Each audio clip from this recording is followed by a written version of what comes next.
sana. Basi tunaenda kusoma somo ambalo linaosema mamlaka ya mwana wa Mungu. Mamlaka ya mwana wa Mungu. Nataka tuangalie nafasi ya kwetu.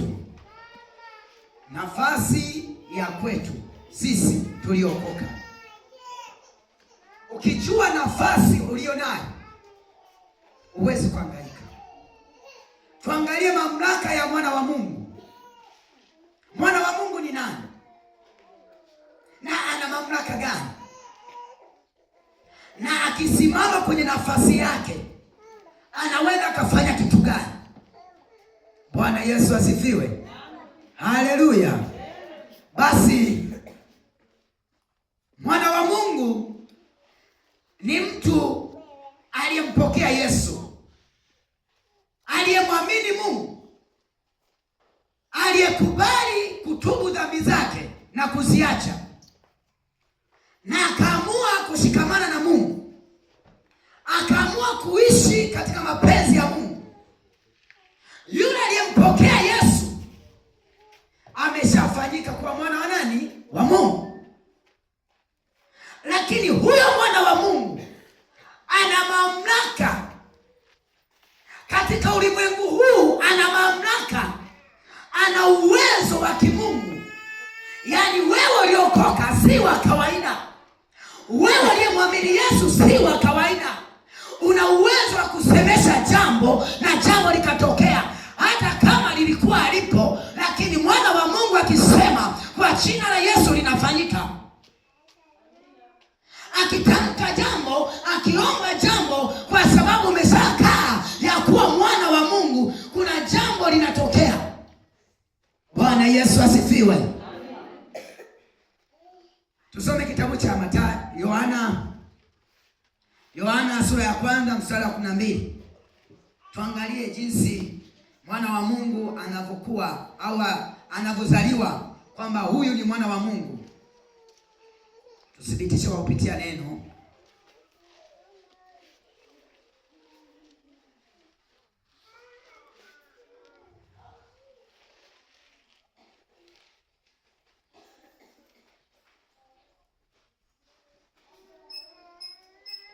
Mstari wa 12.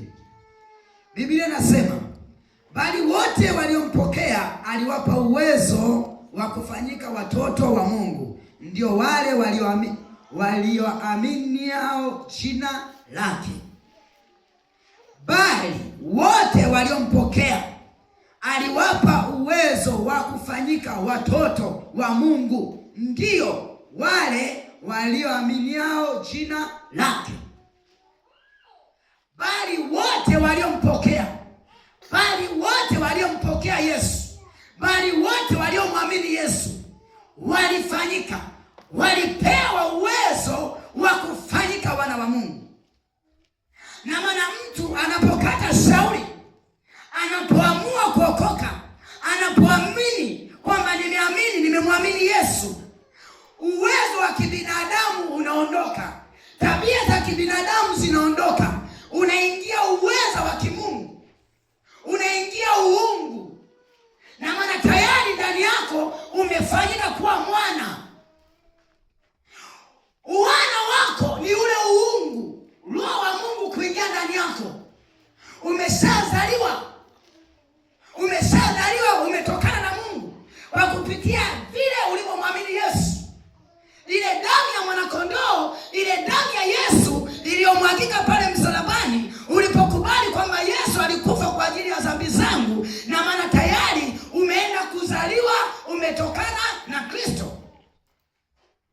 Bwana Yesu asifiwe. Sasa kwa kuwa umeshatokana na Kristo, na maana yako mamlaka ambayo yule ambaye hajaokoka na wewe uliokoka ni vitu viwili tofauti, kwa sababu wewe umekuwa mwana wa Mungu, na mwana wa Mungu si wa kawaida. Kama vile Mungu wetu sisi si wa kawaida, ndivyo tulivyo na sisi si wa kawaida. Haleluya. Kama vile ambavyo Mungu wetu anaweza, ndio maana Biblia inasema ninayaweza mambo yote katika yeye anitiaye nguvu.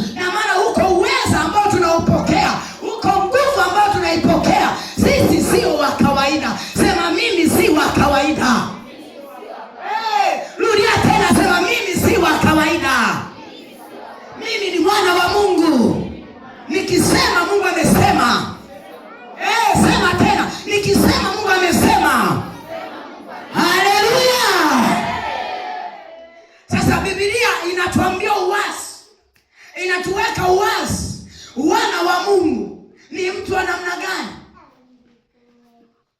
Ulipokuwa hujaokoka ulikuwa sio mwana wa Mungu. Ulipokuwa katika hali ya uovu ulikuwa sio mwana wa Mungu. Lakini ulipomwamini Yesu ukafanyika kuwa mwana wa Mungu. Bwana Yesu asifiwe. Haleluya. Tukasome kitabu cha Yeremia. Uangalie nafasi ulionayo kwamba ukisema Mungu amesema. Twende tukaangalie Yeremia. Yeremia sura ya 1 mstari wa 10.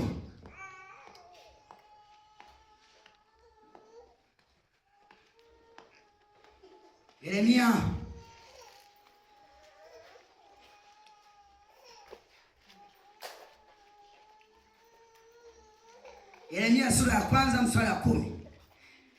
Biblia inasema, angalia, nimekuweka leo juu ya mataifa na juu ya falme, ili kung'oa na kubomoa na kuharibu na kuangamiza, ili kujenga na kupanda.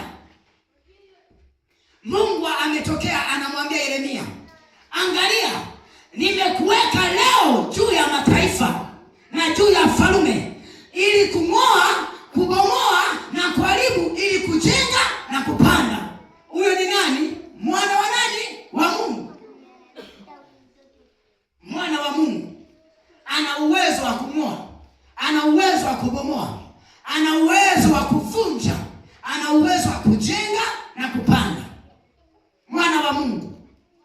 Mungu anamwambia Yeremia kwa sababu ni mtu ambaye tayari ameshakuwa nabii, ameshakuwa mwana wa Mungu. Ndani yake huko uweza.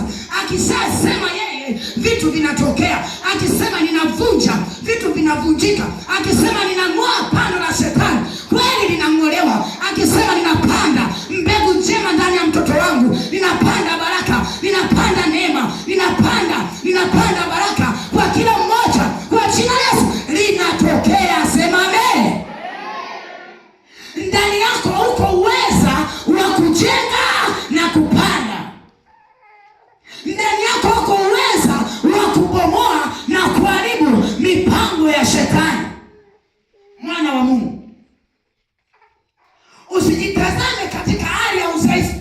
No, mimi sio dhaifu. Yaani ukijitazama katika hali ya udhaifu, tayari umeshatoka kwenye misingi ya Mungu. Maana Mungu anakutambua kwamba wewe ndani yako uko uweza, iko nguvu, yako mamlaka. Bwana Yesu asifiwe. Niwape mkasa mmoja. Kuna siku moja ilitokea, niliibiwa tofali, zimefyatulia tofali, nimezichoma ili nikaende nikalimie. Yule mtu nilimwambia, bwana, nitafutie mteja ili niuze tofali zangu. Akasema sawa. Akatafuta mteja, akanipiga changala macho. Akasema, mtumishi, simu yangu inakatika moto, inakatika kazima. Ila mteja nimempata. Kweli kafika mahali akauza, akatoroka. Angalia kilichotokea. Mimi nikawaza, nikapata ufahamu wa kimungu kwamba ni lazima nirudishe baraka zangu. Tukafanya maombi ya kurejesha baraka zangu. Wakati nimefika pale kwenye shimo, kipindi kilikuwa ni kipindi ambacho tumeshaacha kufyata tofali, maana mvua zinanyesha. Kilichotokea, nikasema sasa wakati huu nitatulia. Nilipofika pale, nashangaa mtu anajitokeza, mtumishi, tutakusaidia kufyata tofali, ingia shimoni. Huyu naye, tutakusaidia kufyata tofali, ingia shimoni. Nikapata wazo. Kwa hiyo maombi niliyosema kwamba ninazikomboa, ninazirejesha baraka zangu, Mungu akaamua kuninulia nani? Watu. Kitu kilichokuja kutokea, nikasema sasa watu wamejitokeza, lakini hali ya hewa sio rafiki. Nikasimama kwenye uwanja. Nikasema sasa, Baba, sihitaji mvua inyeshe mpaka nimalize kufyatua tofali, mpaka nichome. Bwana Yesu asifiwe. Na nikaanza kuwatangazia ya kwamba wale walioacha kufyatua tofali waingie kufyatua pamoja na mimi. Ninapomaliza mimi, na wao wamemaliza. Kweli kuna mtu mmoja anaitwa Edward, akasema sawa mtumishi, mimi nakuamini. Akaingia shimoni kufyata tofali. Nilipomaliza mimi kwanza, kabla sijamaliza, wakati nafyatua nimemaliza, nimezipanga sasa, mvua ikae inatokea, mvua inakuja, mvua kubwa. Shimoni akaanza kusema, mtumishi, ulisema mvua haitanyesha mpaka umalize kuchoma tanuri lako. Sasa tukuone leo, mvua ndio hiyo. Naitoka mvua ya kutokea mahali fulani na kujaga kama inazomea hivi kwa kasi. Kilichokuja kutokea, wananitazama wote, nimesimama kwenye tanuri langu. Nikasema, Mungu, nilikwambiaje? Sihitaji mvua hii mpaka nimalize kuchoma tanuri langu. Niliposema vile, ile mvua ikakata kona, ikaenda huko mashambani, huku watu wote wanaona. Nikitembea mtaani, mtumishi achia mvua, naambia siachii mpaka nimalize kuchoma tanuri langu. Mtumishi achia mvua, naambia siachii mpaka nimalize kuchoma tanuri langu. Huyo ndio mwana wa Mungu naye mzungumzia mahali hapa. Akishasema yeye, na hakikishia Bwana amesema. Maana Mungu amesema nitaliangalia neno la mtumishi wangu ili kwenda kulitimiza. Na kuambia leo kwamba simama kama mwana wa Mungu. Hebu zungumza juu ya shida yako. Hebu simama isemeshe shida. Hebu simama semesha maisha yako. Hakika yatasikia. Kama kuna shida itaondoka. Kama kuna magonjwa itaondoka. Huyo ndio mwana wa Mungu aliye ndani ya Kristo. Haleluya. Wale jamaa, kuna jamaa mmoja anaitwa Kennedy, alikuwa anamtania mwenyekiti wa Ngajengwa, alikuwa anaitwa Amani. Anamwambia, wewe mwenyekiti, hivi mwadili unamsikia? Mtumishi wa Mungu ameshasema akimaliza yeye na wewe umemaliza. Cha ajabu, yeye anaingia kupanga, wewe unaenda kufiachua. Yatakao kukuta. Si atupo. Kweli nilipomaliza, ilinyesha mvua. Ilipiga mvua. Matanuri ya watu yalibomoka. Mpaka leo hii nimeweka alama. Nawaambia tena, juzi hapa nimetangaza, na nawaambia tena kanisani, mwaka huu hautapita. Mchawi yeyote atakayepita pale kwangu pale, nitakuja kushuhudia kwa macho. Nitakuja kuona, nitakuja kukwambia wewe, njoo uone. Na wahakikishia mtumishi, nimeshasema, mwana wa Mungu nimeshasema. Mimi nikisema sipingwi, maana mimi niko juu ya mamlaka zote. Hili neno halitadondoka bure, nitaenda kufanya na kutimiza mapenzi ya Bwana. Haleluya. Amen. Nikawatangazia yeyote atakayejipendekeza kwamba ngoja nipite kwa mwadili. Upite wapi? Yaani sio kudondoka tu kwa Mungu wa roho, kwa mbeti hapa nasema nilimwona tu. Sitaki hiyo. Nataka live. Amina. Mshuhudie. Naomba wabadilishe njia. Naomba wabadilishe nini? Njia. Nataka niwaonyeshe hapa. Hawa usipowaonyesha watatuona kama wote tuko sawa. Mimi siko sawa na wao. Mimi siko sawa na wao. Amen. Haya ni maneno ya Mungu. Mungu anasema, tazama, angalia, nimekuweka juu ya mataifa na juu ya falme, ili kuvunja, kuharibu na kubomoa, ili kupanda na kujenga. Haya ni maneno ya Mungu. Ndani ya kinywa changu nikisema neno, Mungu limekuwa. Bwana Yesu asifiwe. Kwani wakati nimeibiwa mpunga, wale watu sikuwaambia? Niliwaambia, na haya nawaambia tena. Yaani mimi napenda kuweka ushahidi. Msisema ilikuwa bahati mbaya, alikaa vibaya huyo mchana, kukaa vibaya, anaangushwa huyo. Si niliwaambia? Nikasema kama mimi ni mtumishi wa Mungu, huyu aliyeniibia mpunga wangu atalipwa, akulipwa. Sasa mpunga wangu kurejea, si ulirejea, na watangaza na leo. Mwaka huu hautapita. Yaani wewe wawili, wewe watatu, waame njia laba, waame. Bwana Yesu asifiwe. Ujijue kwamba nafasi ulionayo wewe ni kubwa sana. Simama kwenye nafasi yako. Simama kama vile Mungu alivyokuweka. Mwana wa Mungu si wa kawaida. Ukitaka kuamini, twende kwenye kitabu cha Waefeso sura ya 2 mstari wa 6.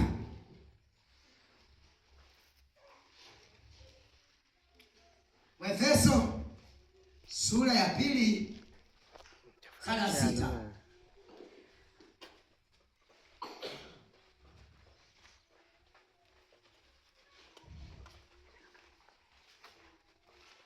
Sura ya 2 mstari wa 6. Biblia inasema akatufufua pamoja naye, akatuketisha pamoja naye katika ulimwengu wa roho katika Kristo Yesu. Akatufufua pamoja naye, akatuketisha pamoja naye katika ulimwengu wa roho. Bwana Yesu asifiwe. Yaani sisi tulipomwamini Yesu, tulipompokea Yesu, na maana tukafa pamoja na Yesu, tukafufuliwa pamoja na nani? Na Yesu. Na katika ulimwengu wa roho tumeshaketishwa, yaani mamlaka ya kimungu, na maana Yesu ameshaketi kwenye mamlaka kupita falme zote. Tumeshaketi naye, tumeshaketi naye. Tuna uwezo ndani yetu kupita kawaida, yaani hakuna ufalme utakaoweza kustahimili kwako. Nawaambia tena, msiombe ulinzi. Msiombe nini? Msiombe ulinzi. Anayejiona mchana ndo aombe ulinzi. Mimi nimesema hivi, msiombe ulinzi. Siombe ulinzi kabisa. Usiombe ulinzi. Kwa nini? Mamlaka ulionayo wewe ni makubwa kuliko ufalme wa giza. Mamlaka ulionayo wewe ni makubwa kuliko shetani. Nawaambia tena, shetani ambaye anamuogopa katika ulimwengu huu ni mwana wa Mungu. Mwana wa Mungu anamuogopa, hawezi kumsogelea. Yeye anachokifanya, target yake anataka kumtoa kwenye misingi ya Mungu. Anapigana kwamba huyu atoke kwenye neno la Mungu. Akishatoka kwenye neno la Mungu ndio aniingie nimshambulie. Kwa nini? Kwa sababu katika ulimwengu leo tumeketishwa na Kristo. Sisi si wa kawaida. Tuna nguvu. Mamlaka yetu tumekuwa sawa na Kristo. Tumeshaketishwa katika ulimwengu leo. Yaani Kristo alipokaa kwenye mamlaka yake, na sisi tumeshakaa. Bwana Yesu asifiwe. Na maana ndani yetu kuna uwezo ambao si wa kawaida. Kwa hiyo shetani anapigana kwamba wewe utukane. Shetani anapigana kwamba wewe uwe na mawazo mabaya. Nasema tena, kwangu mimi shetani amefeli. Kwangu mimi shetani amefeli. Maana mimi niko ndani ya Kristo na Kristo yuko ndani yangu. Nikishasema, Bwana ameshasema. Wewe nawe ndivyo ulivyo. Wewe ni mwana wa Mungu. Umeshaketishwa na Kristo. Ukishasema jambo, Mungu amesema. Haleluya. Kwa hiyo kusudi, mimi nataka ufike kwenye level ile. Kinaweza kukuhamisha wewe ni maisha yako, matendo yako, mfumo wako, mtazamo wako, mawazo yako. Unajitazama kama wewe yani ni mtu wa kulialia. Mimi sio wa kulialia. Wewe unajiona kwamba yani wewe tuko duniani. Mimi hamna hiyo. Mimi siko duniani. Akusema wewe tuko duniani, yani mapungufu mengine ni lazima. Kwangu mimi sio lazima. Mimi sio lazima. Usijitazame kwamba wewe eti kwa sababu niko duniani kwa hiyo kukasirika, kutukana, kuwaza mawazo mabaya kawaida. Sio kawaida kwangu.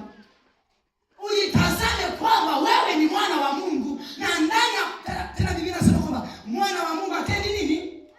Atendi dhambi. Sasa wewe kama ni mwana wa Mungu na Biblia inasema mwana wa Mungu atendi dhambi, dhambi inatoka wapi? Ndio kitu kinachokuhamisha, ndio kitu kinachokuzofisha. Yaani wakati mwingine unachukua nyimbo, unasikiliza bongo flava, unatukana, unawaza mawazo mabaya, alafu unajisahau kwamba mwana wa Mungu atendi nini? Dhambi. Amina. Ndio tofauti. Ndio tofauti. Ndio maana unaweza kufika mahali kwamba mbona mtu fulani akishasema jambo linatokea, jiulize wewe kwa nini jambo lako linakuwa alitokee? Why? Kwa sababu mifumo, kuna kanuni za kudhibitisha uungu. Mwana wa Mungu atendi dhambi. Bwana Yesu asifiwe. Sasa kuna kitu nataka niseme. Ni lazima utambue nafasi ulionayo kwamba wewe ni nani. Una mamlaka makubwa sana. Una mamlaka makubwa sana. Yaani wewe si wa kawaida. Unaweza kusemesha hata kama ni jambo, kuna mtu anakusumbua, unamsemesha kwamba wewe fulani, na kumdia roho ya kimungu ndani yako. Kama ni mume wako, kama ni mke wako, kama ni biashara, unaisemesha na ruhusu baraka, na kusanya wateja pande zote, mashariki, magharibi, kaskazini, na waita. Bwana Yesu asifiwe. Ukijitambua nafasi ulionayo katika ulimwengu wa roho, yale mamlaka yako yanafanya kazi, na maana ufalme wa shetani unaanguka. Jamani, mimi najipenda vita mimi. Yaani mimi najisikia raha. Mimi kupigana vita hivi na wachawi na mapepo. Mungu wangu anisaidie. Najisikia raha. Yaani inapoongelewa tu mahali fulani kwamba kuna nguvu zake, mimi napata nguvu. Sasa ziko wapi nizitafute, nizivunje mimi. Haleluya!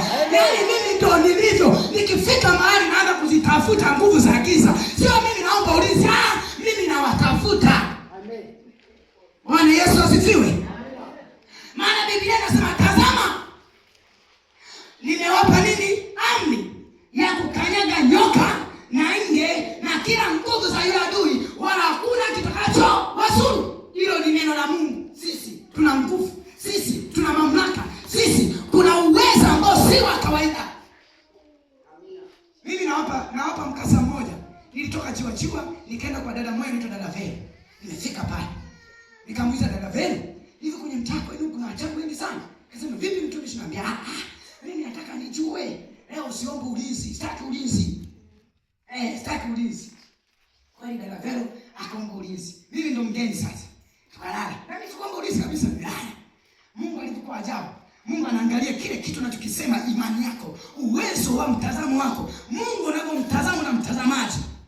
Akaja mchawi wa kitongoji, ni mwanamke mnene, amevaa nguo zake zile za kichawi, kaniki, kajifunga, kakaa kwenye kiti chake, anajisifia kusema, mimi ndo mchawi mkubwa wa kitongoji cha Igima, mimi ndo mchawi mkubwa. Nilimpiga yule mama pigo hili moja tu, yule mama nusu kufa. Asubuhi anakuja kunichungulia kwamba huyu ambaye nilikuwa napigana naye kwa ni nani. Alafu mimi nikaanza kumwambia dada Vero, kwenye mtaani kwenu huko kuna mchawi, na uchawi wake ni yani kwangu mimi nasema ni mdogo, kwa sababu mimi uwezo nilionao, kama mchawi atanisogelea, kuna nguvu na mpima. Uwezo wake ni mkubwa, uwezo wake ni mdogo. Je, kuna stahili kweli niinuke au niendelee kulala? Yaani mimi sipigani tu hivi kwa sioni, naona. Yaani mpaka nguvu zao nazijua, uwezo wao. Nikasema dada Vero, yule mama yuko hivi mweusi, mnene, sijai kumwona kwenye ulimwengu wa mwili. Anatumia nyoka. Silaha nyoka. Yaani yule mama ulimi wake anatumia nyoka, ni mchawi. Kasema namjua. Akakuja yule mama anachungulia kwa jirani yake. Anachungulia hivi. Naambia ndo mimi nimekupiga, unasemaje? Nawaambia kweli, mwana wa Mungu si wa kawaida. Hebu inukeni kanisa. Tusimame kwenye nafasi zetu. Kila mkaa ukamate. Kila mahali ulipo unakamata. Unasema leo nautisha uchawi, natisha uganga, natisha mapepo kwa mamlaka ya jina la Yesu Kristo. Mambo yanaenda kutokea juu ya maisha yako. Haleluya. Sio unaanza kusema, Baba katika jina la Yesu naomba unilinde. Wewe nani? Sitaki. Waje mchawi ili akuogope, sio ulindwe. Umpige. Ukimpiga anaomba wewe mwenye nguvu. Sasa unaanza kusema, Baba katika jina la Yesu naomba unilinde, akulinde ili wewe. Pigana. Mwambie Baba nipeke vitani.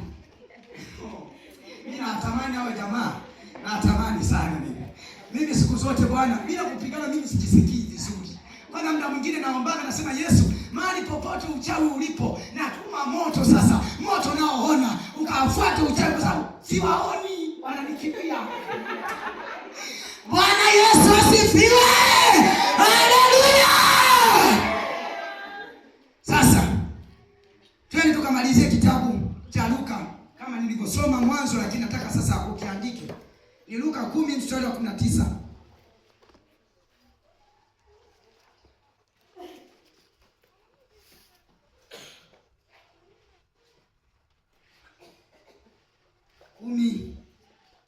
Mstari wa 19. 9.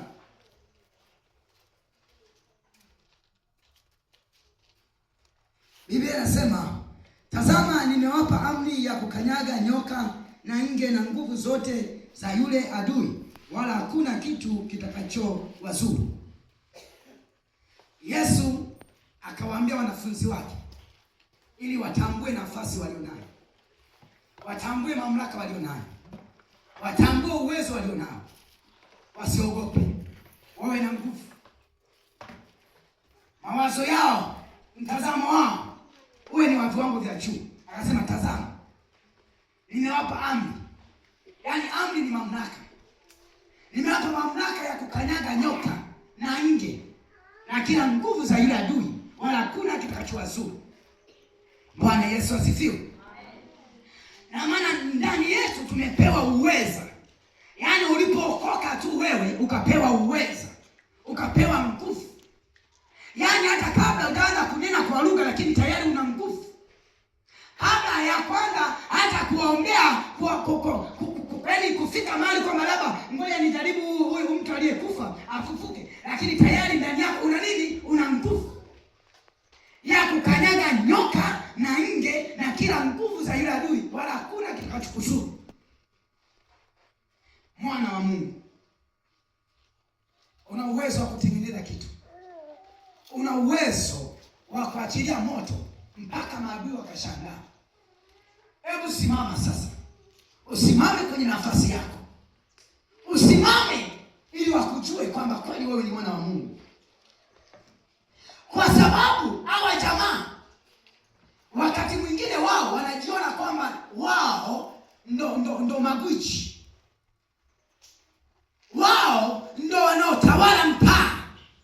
Mimi kwenye mtaa wangu mimi hakuna kutawala mchana. Hakuna. Atawale kwa mamlaka gani? Juzi hapa katoto anakuja kuniambia, mtumishi, naambia naam. Anambia, bwana nimesikia kwenye mtaani kwenu kule wachawi hawafanyi kazi na hizi taarifa hii kazipata wapi? Mimi nilikuja kuambiwa tu na mama mmoja alikuja akasema, mtumishi, maombi yako ni makali sana. Nikamuuliza, vipi? Angeona mtaa mzima huu, mtaa wote huu uchawi haufanyi kazi. Naambia, kweli. Sawa. Yaani mimi najisikia vizuri kupigana mimi, Mungu unisaidie sana. Najisikia vizuri mimi, mfano kuna. Bwana Yesu asifiwe. Amina. Sasa wakati anasema hayo maneno, tayari mimi nimeutiisha uchawi. Mimi bila kuvunja, bila kuwafuata, bila kumfuata kwamba moto uachiliwe uende ukateketeze kazi za kuzimu, bado sijafikia kuomba. Hata kama hawapo mimi nawafuata mimi. Wao na wao tuone kama atajilinda. Wewe umeona mchana ajilinda kwa moto wa Yesu. Atajilinda kwa kinga gani? Wewe jiulize, atajilinda kwa kinga. Wao wanasema ajilinda kwa mazindiko, kwa uchawi. Sasa moto wa Mungu hauwezi ukauzuia. Maana yenyewe yaani jinsi ulivyo ni kama simama. Mahali ulipo uchawi ndio moto unaenda. Umeelewa vizuri? Maana moto unaona.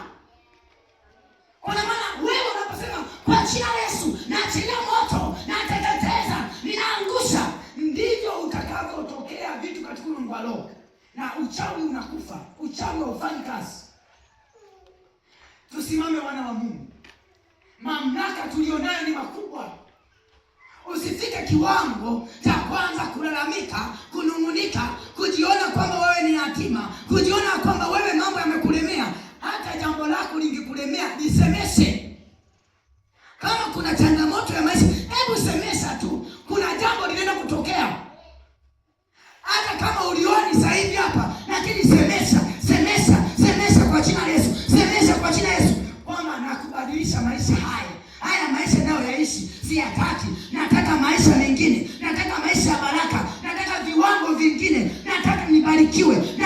Nataka niinuliwe. Ndivyo Roho wa Mungu atakapofanya kazi, kwa sababu wewe mamlaka yako umeketishwa na Yesu Kristo katika ulimwengu wa roho. Kwa maana hakuna ufalme utakao kupinga, wala hakuna nguvu utakao kupinga. Mimi leo nataka kanisa leo nataka kanisa leo wote tunasimama. Tunaenda kushambulia kila ufalme unaokufuatilia kwenye maisha yako. Wawe ni mapepo, iwe ni mchawi. Nasema hivi, leo tunaenda kuvunja. Leo hii tunavaa silaha. Bwana Yesu asifiwe. Leo hawa jamaa tuwafuate leo sisi. Bwana Yesu asifiwe. Tuwafuate ili tuharibu mipango yao na kila manuizi yao ambayo wananuiza usiku na mchana kwamba ya kukute mabaya. Leo ninatangaza vita juu yao. Leo ninatuma moto. Leo tunapeleka moto. Leo watashangaa kwamba tumevamiwa. Na nguvu ya wana wa Mungu ni ajabu, maana mamlaka yetu sisi si ya kawaida. Iwe ni uganga, iwe ni uchawi, vyote viko chini ya nyayo zetu. Haleluya. Ndio maana Biblia inasema kwamba kila mtakapokanyaga nimewapa kuwa penu. Tumetawala. Yaani hakuna ufalme utakaofurukuta mbele yako. Bwana Yesu asifiwe. Amina. Ila kunahitaji kusimama sasa. Kujitambua, uishi kweli kwamba mimi ni mwana wa Mungu. Yaani hilo ndio nawaomba. Hivi vita ushinde, ujitahidi wewe usitende dhambi. Mimi ndio silaha yangu. Yaani mimi kitu ninachojilinda sasa. Sio kwamba Yesu nifunike kwa damu ya Yesu, acha usiniroge. Hakuna wewe. Nani atakayeroga hapa? Yaani mimi nasema hivi, ninachojilinda mimi kwenye maisha yangu, nisitende nini? Hilo tu. Mimi dhambi kweli najilinda. Yaani ndio sitaki. Iwe ni kwa mawazo, iwe ni kwa maneno. Ndio maana mimi najiepusha hata maneno tu kumwambia mtu kwamba niko shamba wakati niko barabarani. Sitaki. Bwana Yesu asifiwe. Amina. Kwamba niko nyumbani naambia niko center. Wewe unaweza kuchukulia kawaida kika tumembalo ndio wamepata ponti ya kukushtaki. Umeelewa vizuri? Wanakushtaki na watapata mamlaka au watapata mamlaka ya kukukanyaga wewe kwa sababu umeingia kwenye utawala. Yaani uongo ndio kanuni ya shetani. Yaani ukiingia kwenye mifumo ya dhambi yote unayoiona, uchoyo, ugomvi, fitina, yaani kila kitu unachokiona ni kibaya, mfumo wake ni nani? Ni shetani. Unapokitenda kile kibaya kwenye uwana ule, unaenda kushtakiwa. Mwambia huyu ndio mtoto wako. Eti ndio unampigania. Mwangalie sasa. Amedanganya. Ameshapata hati ya mashtaka. Maadui wanaanza kuja kukushambulia. Tena anapokushambulia wao wanataka kukunyonga ili usiinuke tena. Yaani mimi ndio ninacholinda hicho. Mimi nalinda tu kwa Mungu, unisaidie mimi nisikutende dhambi. Mimi naomba unisaidie nisikutende hilo tu. Lakini mambo mengine haya anapokuja mchana naambia twende. Anapokuja usiku safi twende. Yaani mimi muda wote niko vizuri.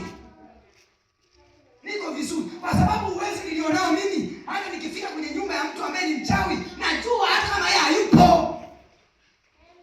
Nikifika tu nikikanyaga kama kuna mahali fulani siku moja ila sitamtaja jina, nilitoka kwenye tofali zangu kule, nikapita mahali, nikaenda kwenye mti mmoja, yule mzee mchawi naye.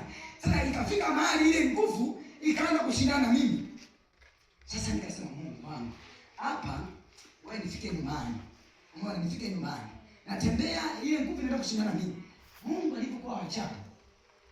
Nilipofika tu nyumbani kwangu, ile roho ikaniachia kabla sijaingia kuomba. Kwa nini? Nimeingia kwenye utawala wangu. Kabla sijafunja. Na sio kwamba eti labda ile nguvu ilikuwa inanisumbua. Tayari nimeshaiona, sitaki kupenya na ashindwa. Yaani kabla sijaingia kuomba. Nataka niwaambie siri. Siku moja Mungu alinionyesha kitu. Ndio ujue kama nafasi ulionayo wewe ni kubwa sana. Nilionyeshwa hivi. Kuna mzee anaitwa Antoni. Ni mchawi. Anapenda kuchezea mikunga ya watu. Mungu alipokuwa ajabu, alikuwa anachezea ule mkunga wa baba. Mimi nikachukuliwa katika ulimwengu wa roho, nikaenda. Nikamuuliza Antoni, "Wewe Antoni, kwa nini unachezea mkunga wa baba?" Akasema, "Mimi nauchezea na mbinguni nitakwenda." Naambia, "Mbingu ya nani?" "Uendi." Nikasema, "Uendi." Kwa uchawi ulionao huu. Yule mzee akataka nipige na nguvu za giza. Mimi sikukemea kwa jina la Yesu. Nikasema tu, "Wewe!"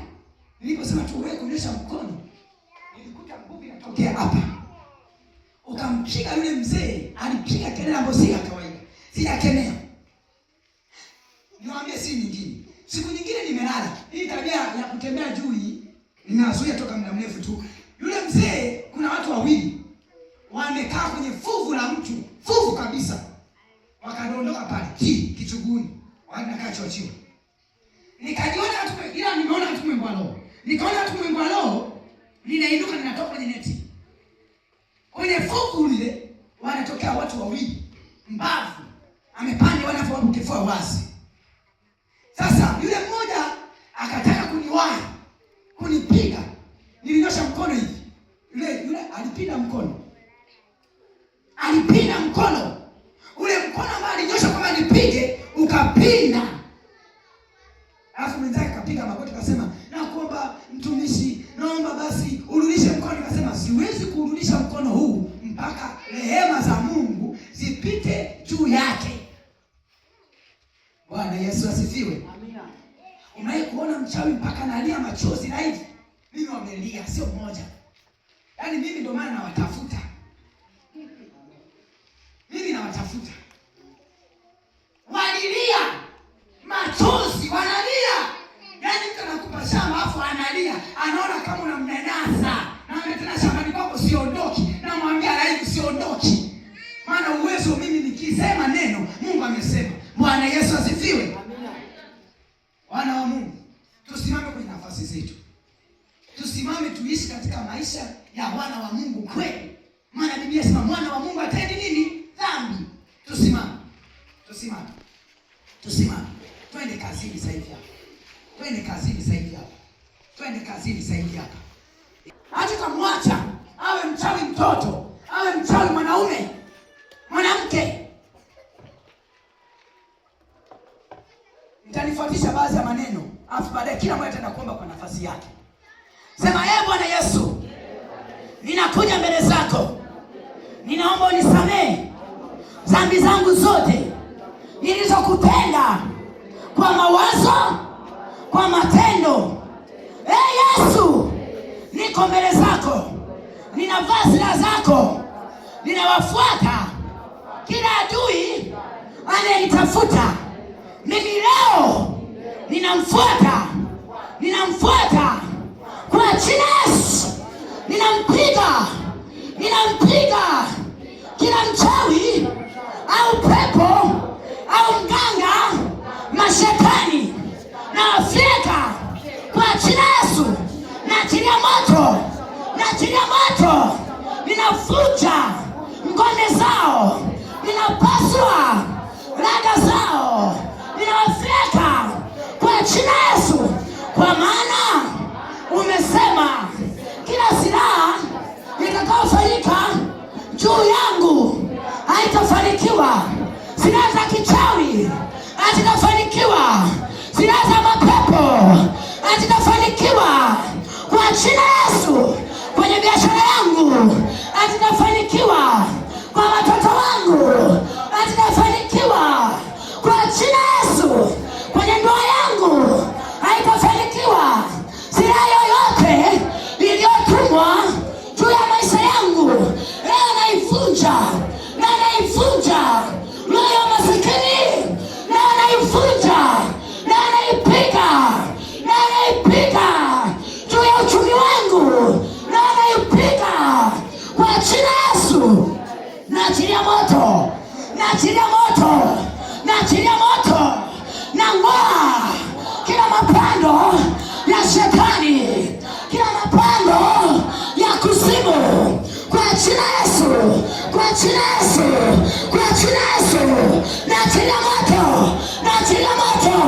Naachilia moto kwa jina Yesu Kristo. Haya, twende sasa, tuanze kushambulia. Piga kila roho chafu tunaweza kufuatia kwenye maisha yako.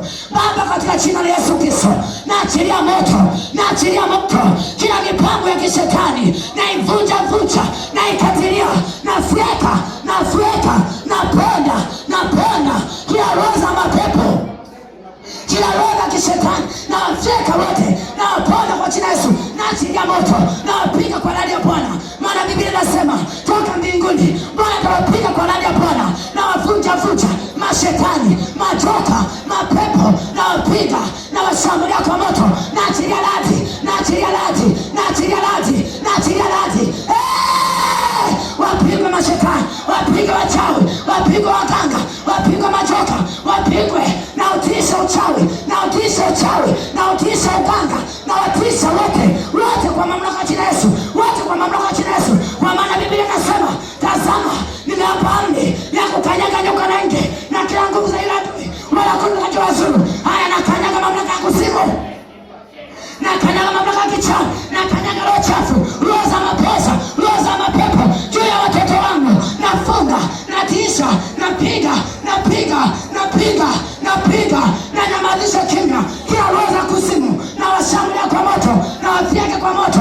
Napiga majeshi ya kuzimu, napiga miungu, napiga uganga, napiga uchawi, naachilia moto, nasambaza moto, nasambaza moto, nasambaza moto, nasambaza moto. Kila ngome zote nazifyeka, navunja, nazikatilia, nazifyeka kwa upanga wa Roho, kwa upanga wa Roho. Naangusha, naangusha, naangusha, naangusha, naangusha.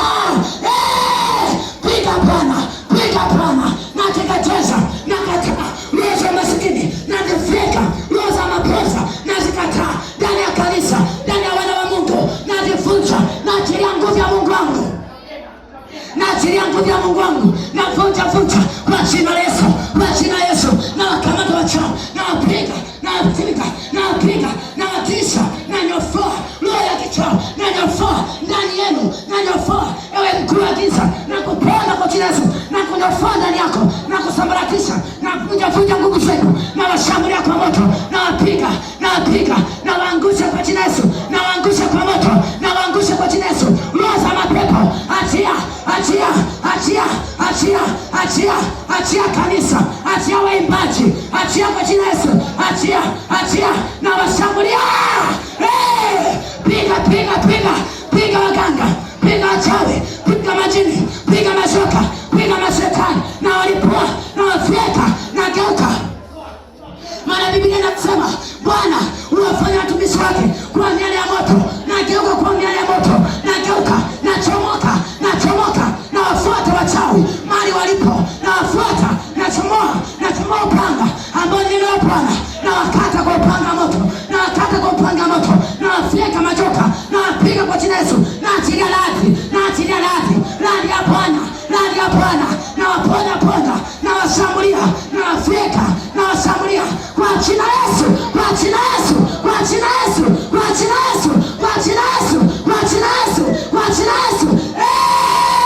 Waangushe, waangushe, waangushe, waangushe majini, waangushe mapepo, waangushe waganga, waangushe majini, majoka, majoka, majoka, majoka, majoka, majoka kwa jina la Yesu. Navunja, navunja, navunja, navunja, navunja kazi za kuzimu, navunja kazi za kuzimu, navunja kazi za mashetani, navunja na iharibu mipango yao. Shetani hautafanikiwa, na kuapia kwa jina la Yesu, hautafanikiwa. Mimi nasema tena, shetani hautafanikiwa. Nimeshakuapisha kwa moto, nimeshakuapisha kwa jina la Yesu. Wachawi hamtafanikiwa kwa mamlaka ya jina la Yesu.